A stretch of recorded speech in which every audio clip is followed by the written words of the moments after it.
Hey, welcome back to the channel. Today, I want to talk about desperation in relationship to serious illness and death and dying and all the stuff we talk about. So let's get into that today. And please listen to the disclaimers and kind of basically notification to the listener or person watching the video before you listen to the rest of this. So let's get into it today. My name is Abigail, here to normalize these conversations and education about death and dying so we get a better end of life and hopefully live a good one until we get there. Let's get into it. This topic came up because I have been asked, especially like when I was 5 years ago, about is when I was at kind of at my sickest 4 or 5 years ago.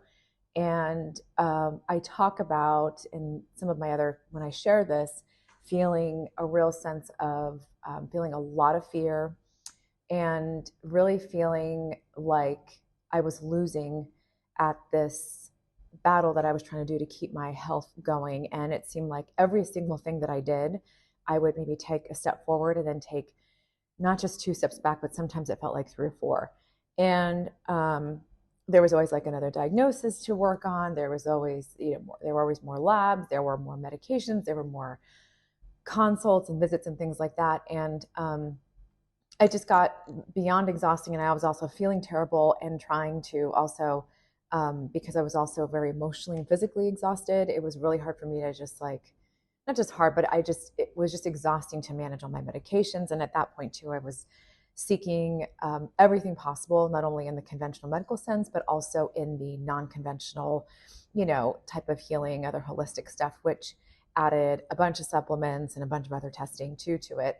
And I blew through my money and all that kind of stuff. So I'm only sharing this just so you have a context. I'm doing better now. I'm still on about 12 medications, probably for the rest of my life, and still deal with some challenges with that. But anyway, with all that said, what I want to talk about today is basically what I learned to do in those times of desperation. And what I need to really carefully say is, for you to pay attention to is if you have a history of trauma, you need to make sure, skip this video and work directly with a counselor, a licensed therapist. And if you haven't worked with your emotions before, you need to don't shut this off, go work directly with a counselor or therapist. Really, for anybody, what you should be doing first and foremost is working with a counselor, therapist, licensed therapist, the right qualifying people to help you know how to work through your emotions. What I'm sharing today is what worked for me at times and what I still practice and what I still engage with, but you really need to do what's right for you and learn how to do so from a qualified professional. They don't teach this stuff in school. We don't learn it growing up unless you had parents that actually taught you. So I really need you to do yourself a favor and do the right thing. I am sharing from a personal experience, not as a nurse, and I'm not a therapist, but I'm a registered nurse. So I'm not even sharing this as a professional. I'm sharing this personal experience. The other thing is if you are feeling suicidal or having thoughts of harming yourself or anybody else, you need to call the suicide hotline right away. So for all those people, you need to skip this video, go right to it. But if you're just curious and want to just hear my story, I'm happy to share. So I'm going to share exactly what I did, especially in times of desperation. And I still feel those feelings sometimes now, if I come across, another health kick in the butt kind of thing. So let's get into what I do. With these type of emotions and with these emotions around and feelings around desperation, when you feel like you're dealing with the loss of a loved one, potential loss of a loved one, you're dealing with illness with a loved one, and all the things associated with it, especially like in a caregiving role, you're dealing with the fear and overwhelming sense of what's happening to you. Maybe you're waiting for a diagnosis or something like that. Any of those times where you're feeling like this very like overwhelming, like, oh my gosh, just kind of dread and doom, what's going on. The natural tendency for us, this is just a natural thing. We're just like naturally want to avoid experiencing this stuff because it's uncomfortable, right? So just first and foremost, acknowledge that. And the other thing I always tell people is that it's healthy to feel this way. It's healthy to want to avoid it. It's healthy to want to avoid pain. It's healthy to want to avoid these uncomfortable emotions. This is totally healthy. If you feel this way, you're actually really healthy. Not just normal, but it's really, really healthy. So that's a normal, healthy response from your body. Physically, biologically, we're programmed to avoid discomfort and pain because that's always been our body's signal to us that, oh, avoid that because that could be danger to yourself and your life. So that's all normal. That's all healthy. It's more than normal. It's healthy. Um, so the thing that I had to do, and again, this is from personal experience. I'm not talking to you as a professional RN or a professional hospice person. I'm talking to you from a personal standpoint. Okay, just sharing. Um, so I had to learn to kind of sink back into my body. What I used to do whenever it was like a traumatic experience or whatever it was, I had a tendency to just kind of get out of my body. And I remember several traumatic experiences, especially when I was younger, where I would literally just I would just avoid the feeling, the physical feeling of whatever I was feeling, and just kind of came up here and just kept my mind separated from my body because I couldn't handle what I was feeling.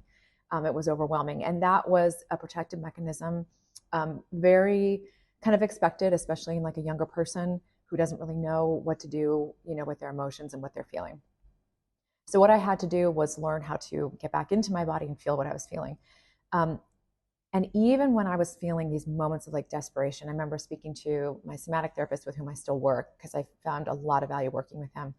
Um, for me, the therapy that worked specifically was more somatic. I did do cognitive behavioral therapy, but cognitive behavioral therapy for me didn't get me into my body, kept me up here.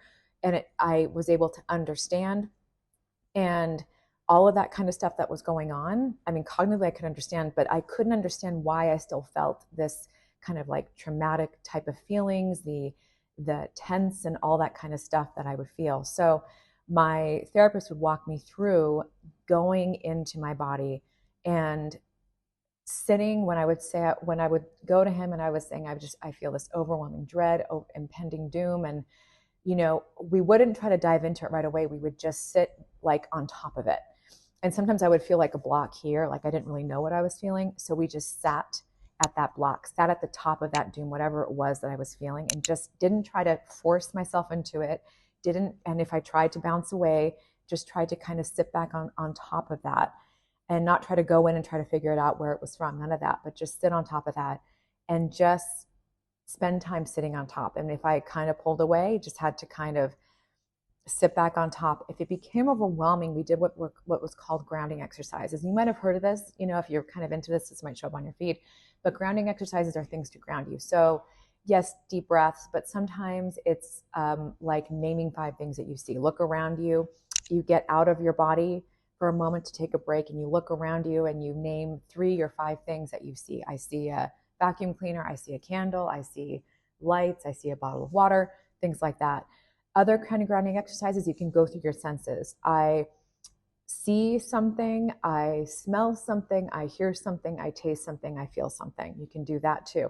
Typical kind of grounding exercises to, once you need a break, you just kind of pop out of that and you do that as many times as you need, and then you come back in. Other kind of grounding exercises that I do that I like is just feeling the seat on my back, my buttocks, and my thighs, and feeling the seat that's supporting me.